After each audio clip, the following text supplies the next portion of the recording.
Hello, my name is Emma. I've lived in Willow Creek, Oregon for most of my life. It's a sleepy little town, nestled between pine trees and silence. The kind of place where people still wave from their porches, and everyone knows the name of your dog. I've raised 2 kids here, buried a husband here, and celebrated 42 Thanksgivings in the same White House on Alder Lane. This year, I told myself it might be the last. The stairs creak a little louder these days, and my knees aren't as forgiving as they used to be. I thought about listing the house in the spring, downsizing, simplifying, starting fresh. But first, one more holiday, one more perfect Thanksgiving. So I did what I always do. I pulled out the faded recipe cards, written in my mother's cursive, turned on Nat King Cole, and tied cinnamon-colored ribbons around each folded napkin. The scent of clove and roasted sweet potatoes filled the air.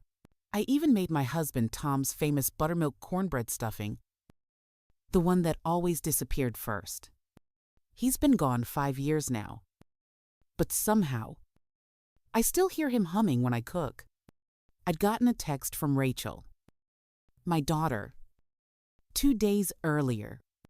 Same plan as always. Don't go overboard. Love you. I smiled when I read it. Overboard. Probably. But that's how I show love. In extra pies. In hand-polished silverware. In the ceramic pumpkin salt shaker. No one but me remembers. By 2:00 p.m., the turkey was resting. The table was set with the good china, and the cranberry sauce was cooling in my mother's glass dish. I lit the fireplace, fluffed the pillows on the couch, and slipped into a clean sweater, the deep maroon, one Tom always liked. Everything felt just right. Familiar, full of purpose. I checked the clock. Sanshawoo. I expected them by 4. But I've been doing this long enough to know there's always something last minute with Rachel. Still, I reheated the gravy just in case, and placed a serving spoon next to the mashed potatoes. It was quiet, peaceful, but not the good kind of quiet. It was the kind that made you stop in the middle of your living room and feel a strange pull in your chest like you'd forgotten something. Or worse, like someone had forgotten you. I brushed the thought away. Thanksgiving was sacred. Family always showed up, didn't they? By 3:50? I had refolded every napkin even though they were already perfect. I adjusted the wine glasses, so they caught the afternoon light just right. The pumpkin pie was resting on the counter, golden and proud, with a dollop of whipped cream chilling beside it. The pecan pie, just in case Rachel brought Scott's cousin again, sat untouched but waiting. I always made extra. Hope tends to bake in large batches. I checked my phone again. Nothing. At exactly 4:07, a vibration. My heart jumped. Almost too fast for someone my age. I picked it up, expecting Rachel's familiar voice, or maybe a pulling into the driveway. Instead, it was a text. 7 words. Last-minute change. Dinner at Scott's mom's. No punctuation. No, sorry. No heart emoji. No, we'll come by later. Just that. Like a grocery list item. Like a note pinned to a fridge. Like I was a footnote. I stared at it for a moment, thumb hovering over the keyboard. I thought about replying something gracious, something light, something motherly, but I didn't. I couldn't find the words that didn't taste bitter in my mouth. I walked back to the kitchen. The rolls were still warm in the oven, the butter soft and ready. I opened the oven door and just stared inside for a while, like the bread might say something reassuring. It didn't. By 4:30, I moved everything to the warming trays. The turkey, carved just so, the sweet potatoes glistening with maple syrup and toasted pecans. The stuffing, Tom's stuffing still steaming in its dish. I poured the wine. Just one glass. Just one place setting. I sat down at the head of the table, folded my napkin in my lap like always, picked up my fork. But I didn't eat. I listened. The house, once humming with warmth and the scent of holidays, was now so still it almost hurt. The music had stopped. The fire crackled low. The candle on the table flickered as if it, too, was unsure why it had been lit at all. Outside, the sun dipped lower, casting long shadows across the dining room. I looked at the chairs, every one of them neatly tucked under the table, dressed and ready, but empty for a while. I sat like that, not in sadness, not even anger, just stillness. And that was the moment something deep inside me whispered what I had refused to hear all day. They weren't coming. I didn't clear the table right away. I just sat there, fork resting gently against porcelain, watching the way the candle's flame tilted every time the heater kicked on. Outside, the wind had picked up soft at first, brushing dry leaves against the windows like fingers. Inside, everything remained untouched. Not a bite taken, not a word spoken. I glanced again at my phone. Still nothing from Rachel. No follow-up. No explanation. No, we'll stop by tomorrow. Just that short. Distant message, a decision made somewhere else. Without me, I got up eventually and walked to the living room. The fire had burned low. Just embers now. I didn't add more wood. I let it fade. The room was dim. The kind of dim that comes not from nightfall, but from absence. Tom's old recliner still sat by the window. Same, as always. The Afghan I crocheted last winter was folded neatly over the armrest. The only thing moving in the house was the clock on the wall, its ticking suddenly louder than it had ever been. I wrapped the Afghan around my shoulders and sank into my own chair. I didn't turn on the television. I didn't reach for a book. I didn't want distraction. I just wanted something. Maybe the sound of a car door? The ring of a bell? Laughter from the front porch? Even the dog next door barking would have felt like company. But all I had was silence. Not peaceful silence. Not the kind that heals. This was the kind that settles on your skin like dust. That seeps into your bones and tells you, without words, that you've been forgotten, not by accident, not because someone got busy, but because you're no longer part of the plan. I looked around the room and saw the photo shelf, Rachel's wedding, Olivia as a baby, a picture of Tom holding a fishing pole like it weighed more than the trout. They were snapshots of a life that once buzzed with motion. Now, they were just images in frames, staring back at me from a place I no longer stood. I could have texted Rachel. I could have called, but I didn't want to beg to be remembered. Instead, I sat in that chair, blanket tight around me, hands folded in my lap. I closed my eyes and listened to the clock tick. And for the first time in a very long while, I wondered what it would feel like to stop waiting. The next morning, I woke up before the sun, not because I had plans, there were none, but because sleep had turned into something shallow, something my body didn't trust anymore. I shuffled into the kitchen, filled the kettle, and watched the steam rise like a ghost. The smell of coffee was the only thing that felt normal. On the corner of the counter sat an envelope I'd been ignoring all week, the gas bill. With a sigh, I pulled out my laptop and logged into the bank account to pay it. That's when I saw it. Gerard Lambe. That was the total in bright, bold numbers at the top of the activity log. At first, I thought it was a mistake, some glitch or misread. But the more I scrolled, the harder the truth hit. There they were. A line of transactions. A flight to Miami. A hotel booking in South Beach. Spa treatments. Room service. A cruise line reservation. Dates matching the week of Thanksgiving. All tied to the secondary account, the one I had opened last year at Scott's suggestion. It'll be safer this way. He had said, simpler for online purchases. He said it like he was helping. I had added his name without hesitation. I still believed trust meant closeness. That love and practicality lived in the same place. Now I just felt stupid.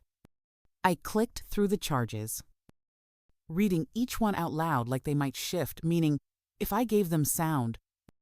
But they didn't. They were just as cold, just as sharp. No matter how I pronounced them, one transaction stood out: a luxury wine package. I froze. Last Christmas, I had gifted Scott a rare bottle of Bordeaux, wrapped it in gold ribbon, and tucked a note inside. For a special moment, that bottle now showed up on a receipt from a cruise ship. That was their special moment. That was what they toasted to without me. I didn't cry. Not yet. I just sat very still. The kind of stillness that comes when truth finally stops knocking and lets itself in. I reached for the yellow notepad by the fridge and wrote one number 12. Lambe. Then underneath, I wrote 3 words: trust, family, me. I underlined the last one, because no matter how many people had played a part in this, the only person who had allowed it, signed it, approved it, stayed silent was the one now staring at her reflection in a dark laptop screen. I hadn't touched my old tablet in months. Maybe longer. It sat in the kitchen drawer beneath the potholders, gathering dust next to an expired coupon book and a half-used pack of AA batteries. But that morning, after seeing the bank charges, something inside me stirred a quiet urgency I couldn't ignore. I powered it on, fingers slower than they used to be. The screen lit up, familiar and unfamiliar all at once. I tapped through the apps until I found the one Darren knew. Scott had installed for me years ago. It was a simple tool. He'd said, just to keep an eye on family data usage. Helps avoid overage charges. Back then, it made sense. Back then, I still thought caution was love in disguise. The app still worked. I clicked through the logs. It didn't take long. Ping after ping showed up from southern Florida Port Canaveral. Fort Lauderdale. A Wi-Fi login labeled Sunbay Cruise Guest. The date, the night before Thanksgiving. While I had been basting a turkey, they had been boarding a boat. I swallowed hard and kept scrolling. And then came the photos. I didn't even have to search for them. They found me. Olivia, my 17-year-old granddaughter, had a public profile. She must have forgotten or never thought I'd look. There it was. A picture of her in a sun hat on a lounge chair, smiling wide. Another showed Rachel and Scott at a long dining table under a banner, Captain's Dinner. Right in the center was that bottle of Bordeaux, the one I had wrapped, the one I thought might be opened on a birthday or anniversary. It was half gone now.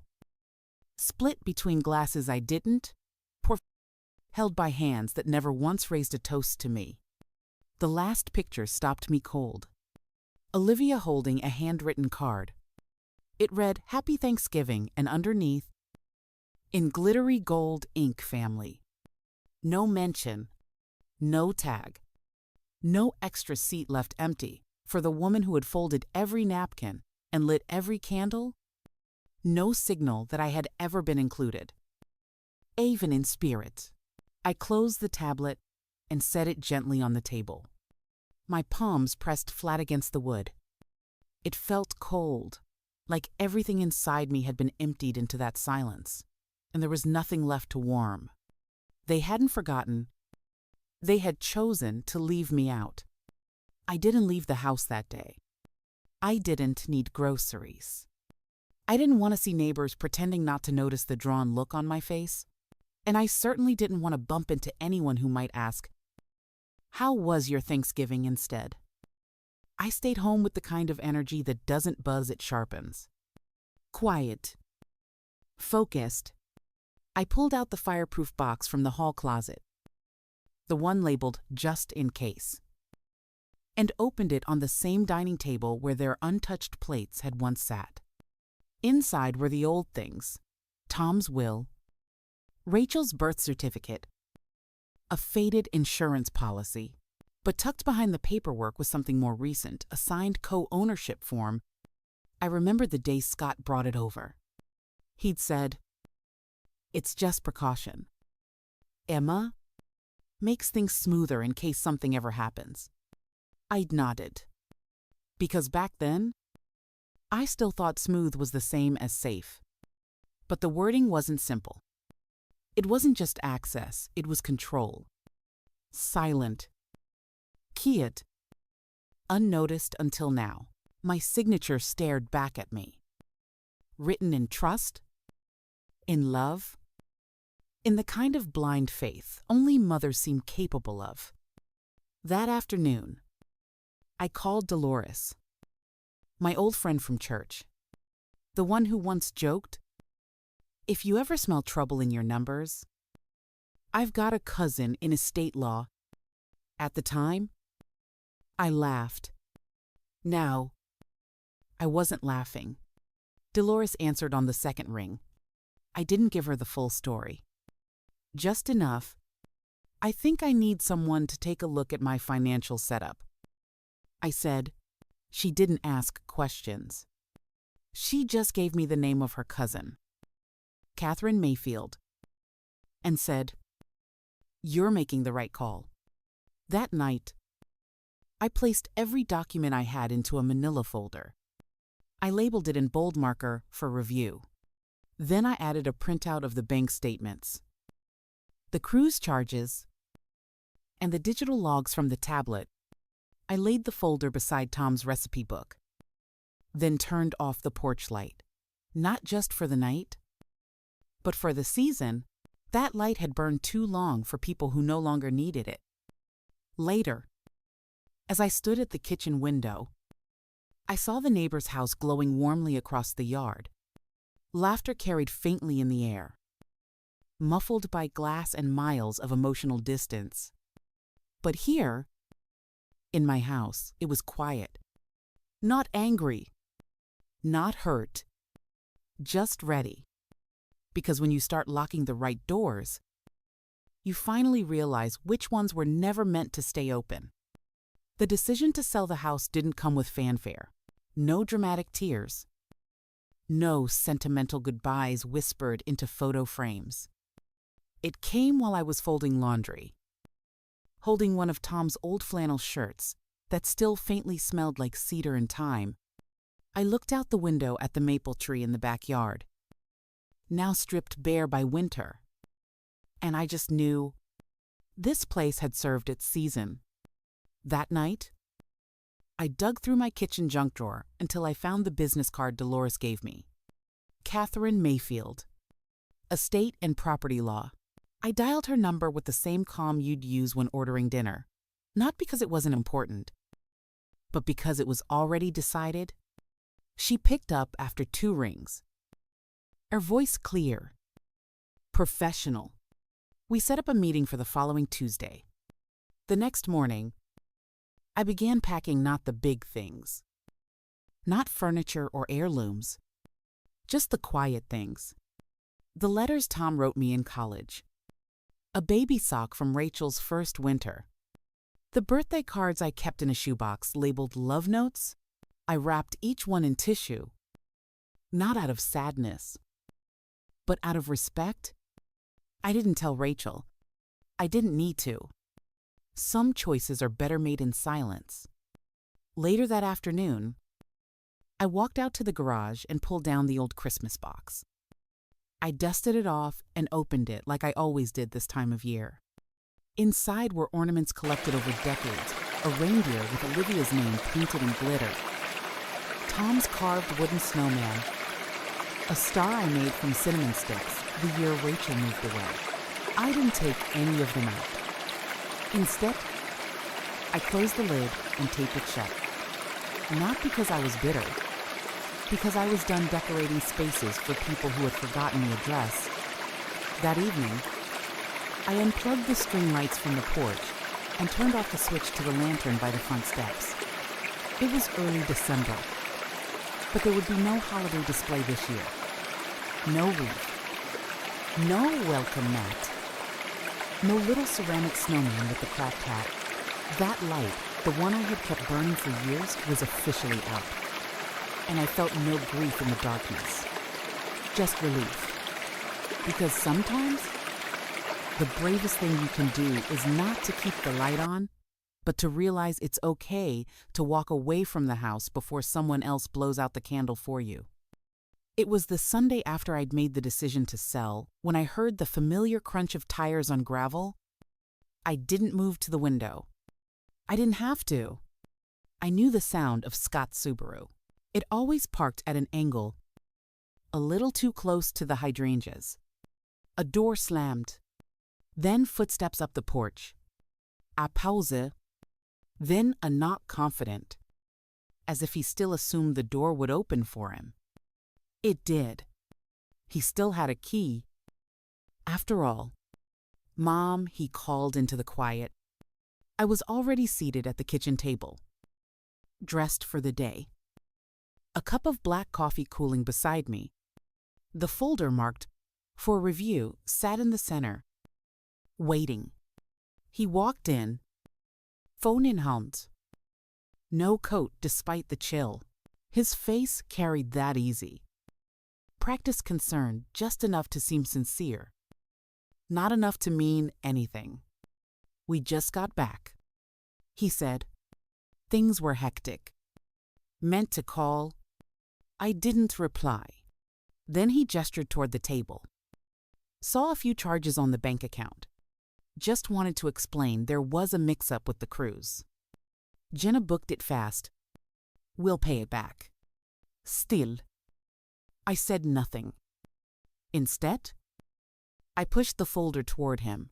He opened it, scanned the first few pages, and I watched the exact moment his expression shifted. Not guilt, not apology calculation. He realized this wasn't a conversation. It was documentation. I've spoken with a legal advisor. I said calmly. The co-ownership is being revoked. The account has been locked.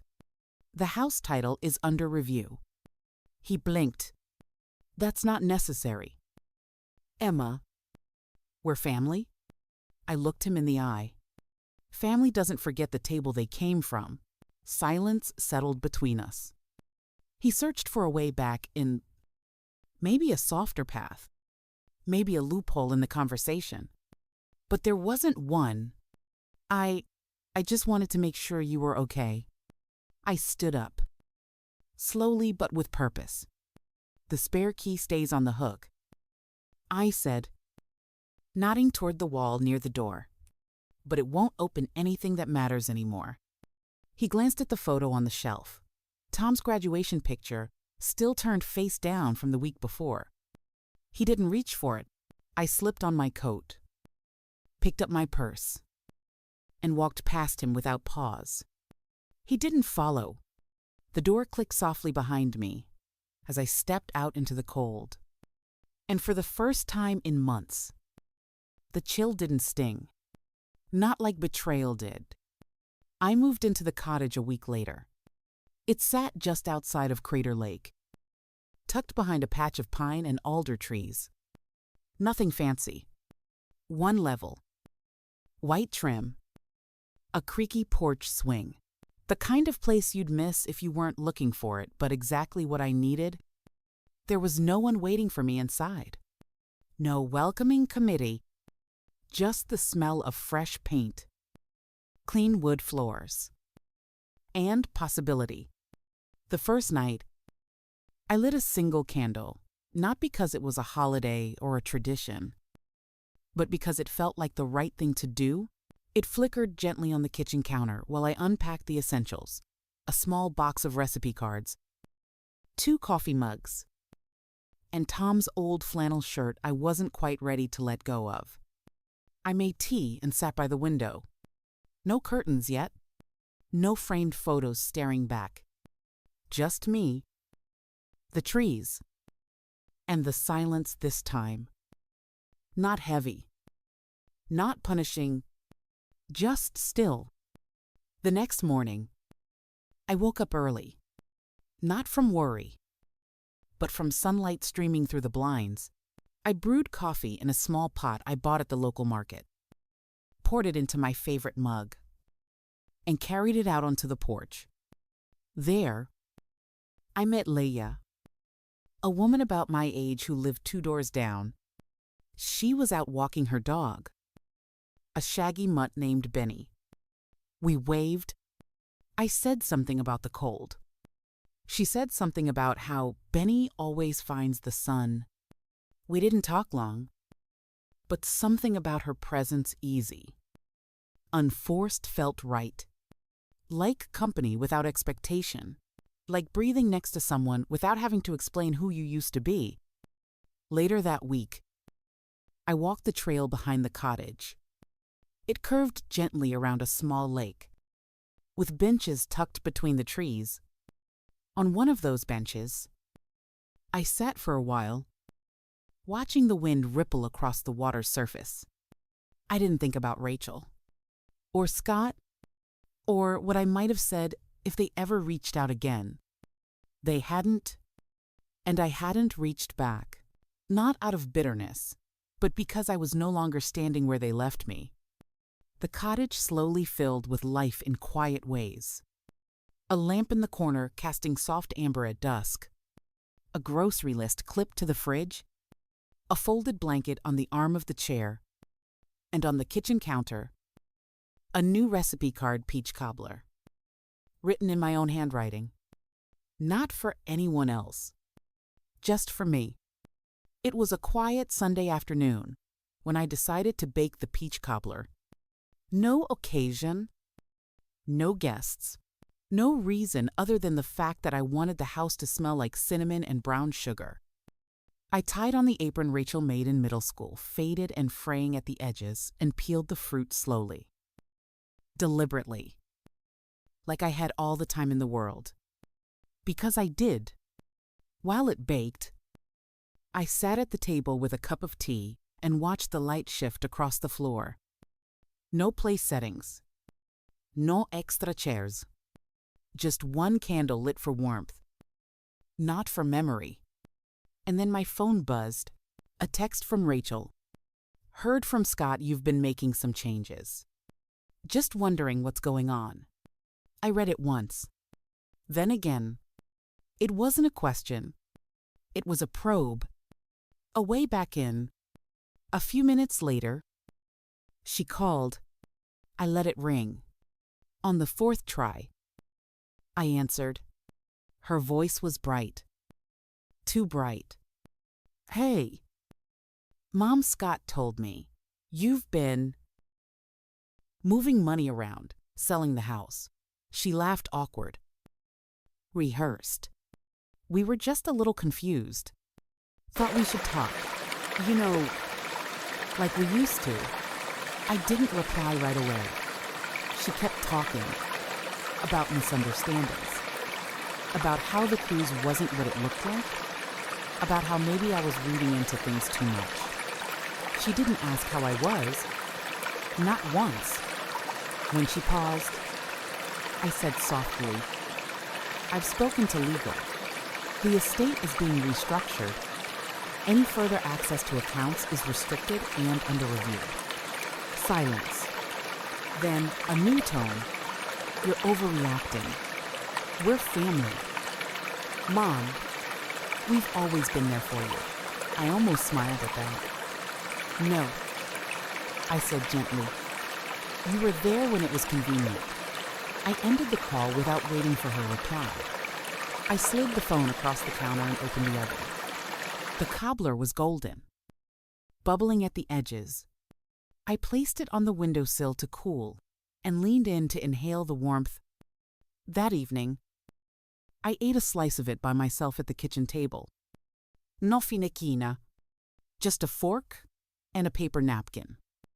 And it tasted like something new, not forgiveness, not revenge, freedom. If you've ever set a place for someone who never showed up, or kept the light on hoping they'd return, let this be the moment you turn that light inward. You don't need to be waited on to be worthy. You just need to come home to yourself.